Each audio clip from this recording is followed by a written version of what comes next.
Hello everyone, रामनेट JRF channel में आपका स्वागत है।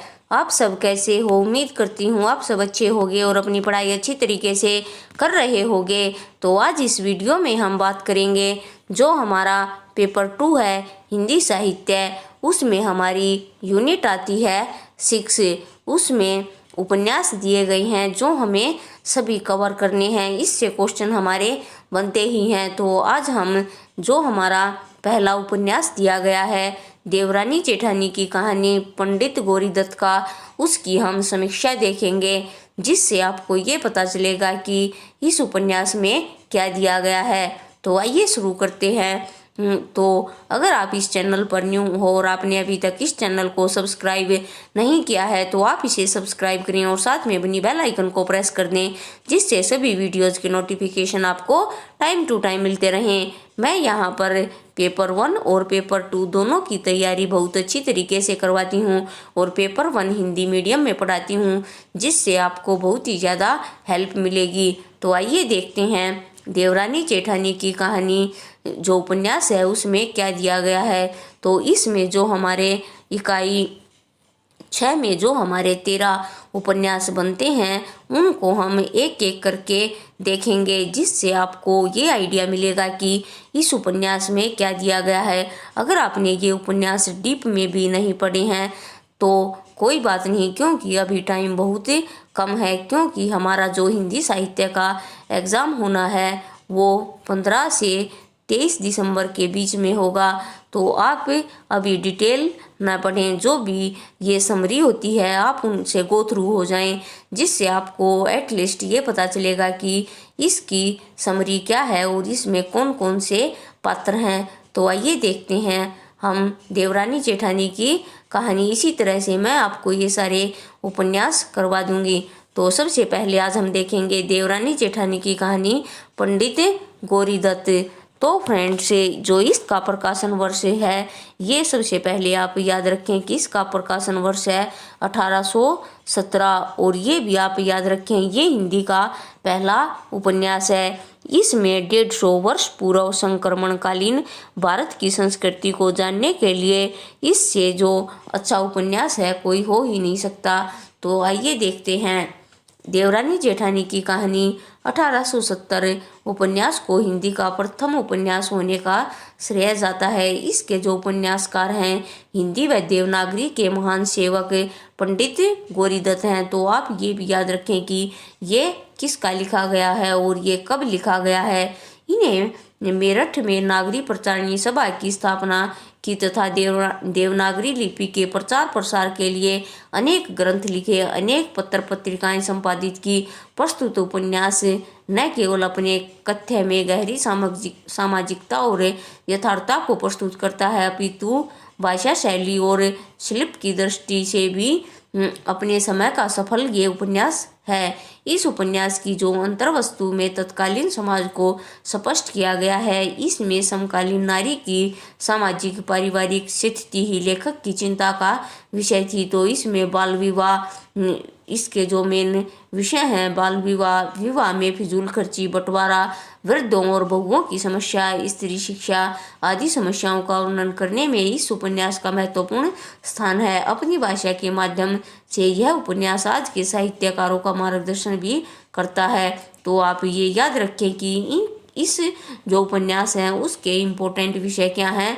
बाल विवाह, विवाह में फिजूल खर्ची, बंटवारा, वृद्धों और बहुओं की समस्याएं, स्त्री शिक्षा आदि समस्याओं का वर्णन इस उपन्यास में किया गया है। आगे देखते हैं अब हम इसके पात्र, उपन्यास के जो प्रमुख पात्र हैं वो देखते हैं। पहला है सरवसुख। यह उपन्यास का प्रमुख पात्र है तथा मेरठ का एक प्रसिद्ध बनिया है जो समय समय पर उपन्यास की कथा को बढ़ाने में महत्वपूर्ण भूमिका निभाता है। दूसरा जो पात्र है छोटे लाल। छोटे लाल उपन्यास का मुख्य तथा सरवसुख का छोटा बेटा है। वह पढ़ा लिखा व समझदार पात्र है।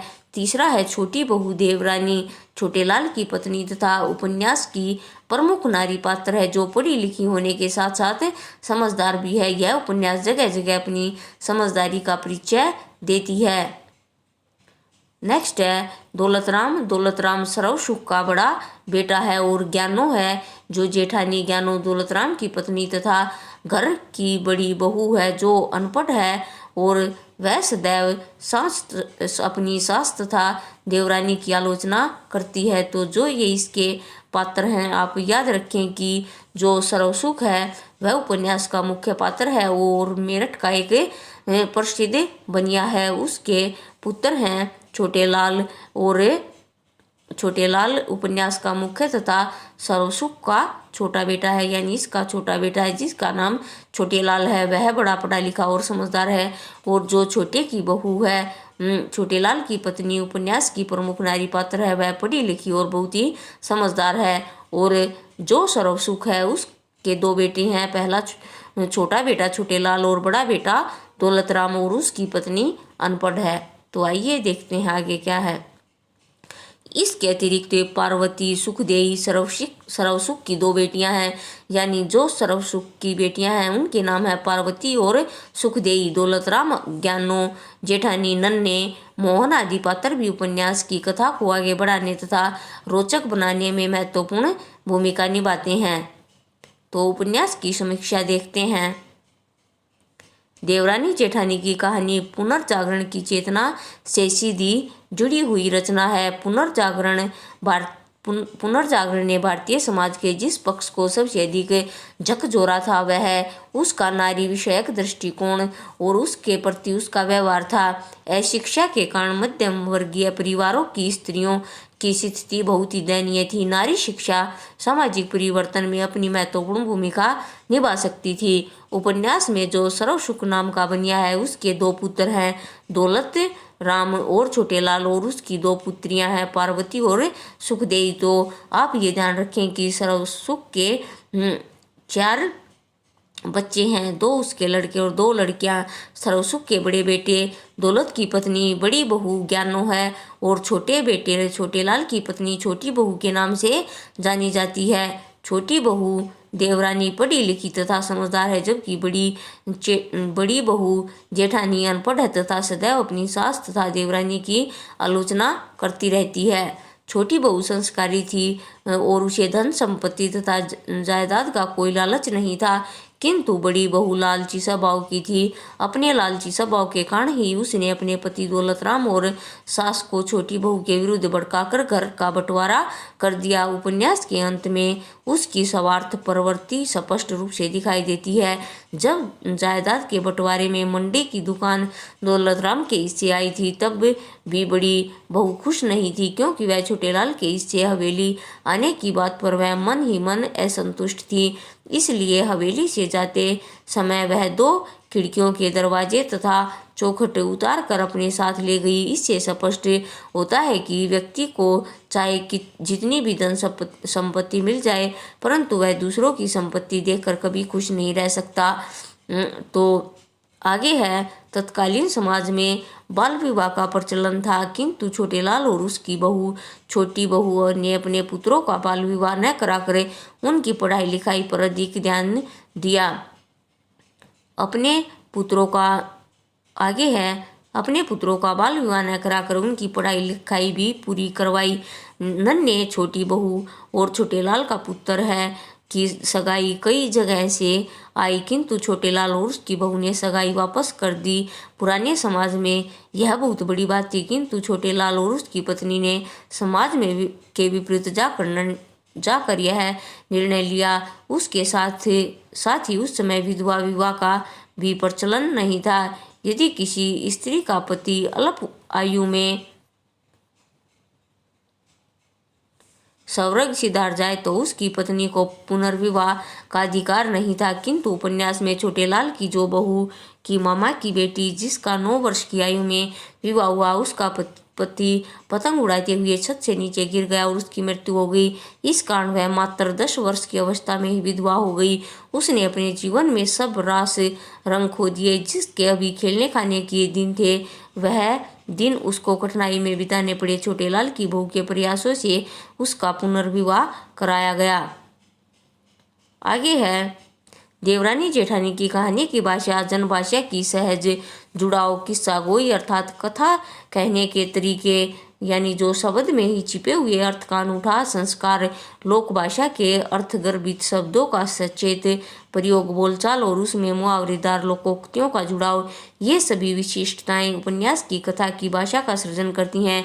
इसके साथ ही पंडित गौरीदत्त ने अपने उपन्यास में बोलचाल के शब्द युग्मों का सफल प्रयोग किया है, जैसे और जब कभी भाव चढ़ा देखता तो 1000 का नाज पात लेकर दुकान में डाल देता और फायदा देखकर उसे बेचता, ब्याज बट्टा और गिरवी पाते की भी उसे बहुतेरी आमदनी थी। हाट हवेली धन दौलत दूध पूत परमेश्वर का दिया उसके पास सब कुछ था। इस आधार पर कहा जा सकता है कि देवरानी जेठानी की कहानी निश्चय ही नए समय की ऐसी पुस्तक है जिससे आज का उपन्यास लेखक भी कुछ दिशा निर्देश पा सकता है। पंडित गौरीदत्त ने अपनी इस कृति से स्पष्ट कर दिया कि उनकी जो रचना है स्त्री शिक्षा के लिए ही कर रहे हैं। इस तरह यह उपन्यास हमारी हिंदी भाषा के लिए एक अनमोल धरोहर है। तो जो हमारा पहला उपन्यास है देवरानी जेठानी की कहानी, ये हमने इसमें कवर किया है। तो आप ये याद रखें कि ये 1870 में लिखा गया और जो इनके उपन्यासकार हैं उनका नाम है पंडित गौरीदत्त और ये हिंदी का पहला उपन्यास माना जाता है। और जो इसके पात्र हैं आप उन्हें भी याद रखें कि जो सरवसुख है वो मेरठ का अग्रवाल बनिया है और जो इसकी संतान है बड़ी बेटी पार्वती, छोटी बेटी सुखदेवी, बड़ा बेटा दौलतराम और छोटा बेटा छोटेलाल, जिसे छोटेलाल कहा जाता है। और इसके जो विषय हैं वो हैं बाल विवाह, विवाह में फिजूल खर्ची, स्त्रियों की आभूषण प्रियता, बंटवारा, वृद्धों और बहुओं की समस्याओं की शिक्षा और स्त्री शिक्षा, ये सभी इसके विषय हैं। तो आप इन्हें ज़रूर याद रखें। अगर आप इतना भी कर लेते हो तो आपको एग्ज़ाम में बहुत ही ज़्यादा फायदा मिलेगा। अगर इस उपन्यास से क्वेश्चन बनता है तो वो आपका रॉन्ग नहीं होगा। तो इसी तरह से हम जो 13 उपन्यास हैं वो एक एक करके कवर कर लेंगे। तो आज के लिए फ्रेंड्स इस वीडियो में इतना ही। मिलते हैं नेक्स्ट वीडियो में और नए इंपॉर्टेंट और इंटरेस्टिंग टॉपिक के साथ। इस वीडियो को लाइक करें और चैनल को सब्सक्राइब करें और इसे ज़्यादा से ज़्यादा शेयर करें। तो आज के लिए इतना ही। Thank you.